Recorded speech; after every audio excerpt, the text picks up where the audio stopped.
Hello, dear ones. Again today, for the third time, I'm talking just a little bit about how do we know what is true.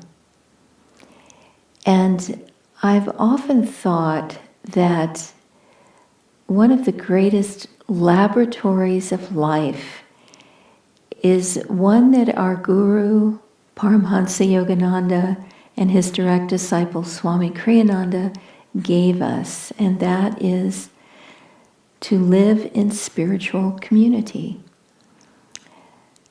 When we do that, when we live with other people who want to know God, who meditate, who try to do the right things, who study the teachings and try to live by them, we are in a sort of garden, and we get to see how other people blossom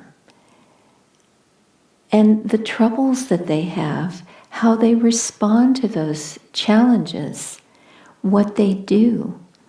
And we get to see firsthand the teachings in action. It's incredibly valuable, and personally, I can't imagine living any other way. Not just for that reason, but also because there is strength in people coming together. So in our community here in Ananda, Sacramento, we're like-minded, and we live in a community that has incredibly beautiful gardens. We have a staff of gardeners, both paid and volunteer, who put loving, energetic consciousness into creating the most beautiful gardens that they possibly can. And so we all who live here benefit from that loving energy, that consciousness of making the environment beautiful. When Ananda Village first started back in 1969 or so, it was pretty much of a mess. The main farm area had been a pig farm. It was very run down. It was full of trash everywhere. For many, many years, even to the present day, we have what is called Rajasi Day.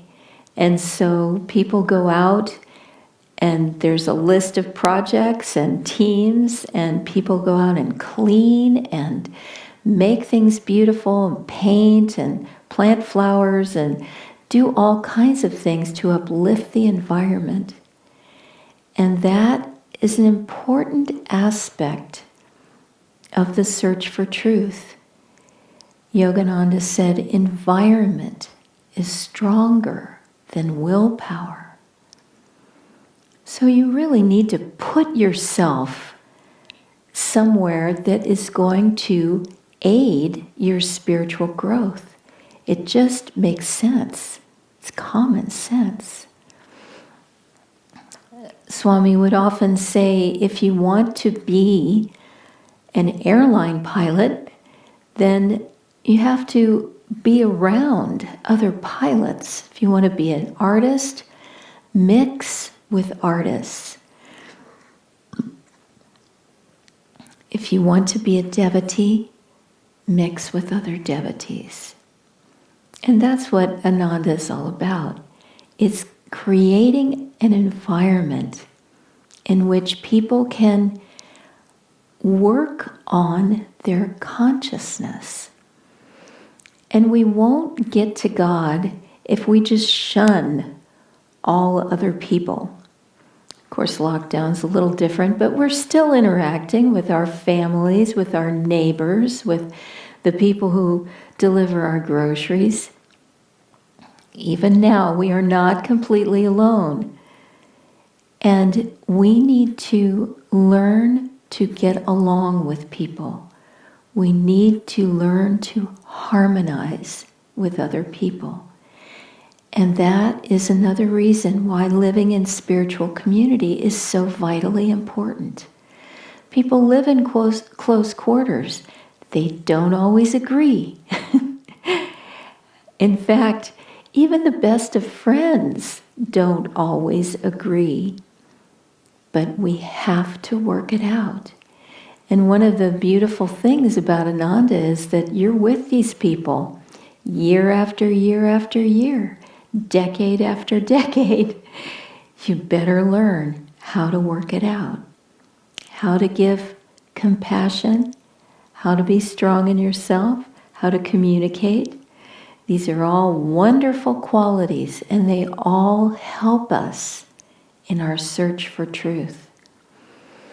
When there were two monks who Swamiji had commissioned to start Ananda Sacramento many, many years ago, in the 70s, I believe. And they had been monks together for some time, but they were both very strong individuals. And in later years, they would joke often that assignment taught us that there can be two God's wills. So they both felt strongly that this was God's will, but God's will didn't always agree. So they had to work that out. And living with other people, we have to work things out. So in your search for truth, observe how other people work out their karma. And you can begin to see if they fall when challenged, do they get up? Or do they wallow in ego? Do they move forward? Or do they sink back and lick their wounds? And for how long? And what do they do? How do they get out of it? These are very important observations that help you to understand what to do in certain situations, how to figure out what the truth is. And so let us, especially during these political times that are so polarized and painful on so many levels, let us remember that we can't demonize people. We have to see past all the confusion and see what is true and stand up for that truth with compassion, with strength, and without anger. Clearly perceiving. And that clear perception is something that we have to work on and make a priority and feel in our hearts. God bless you.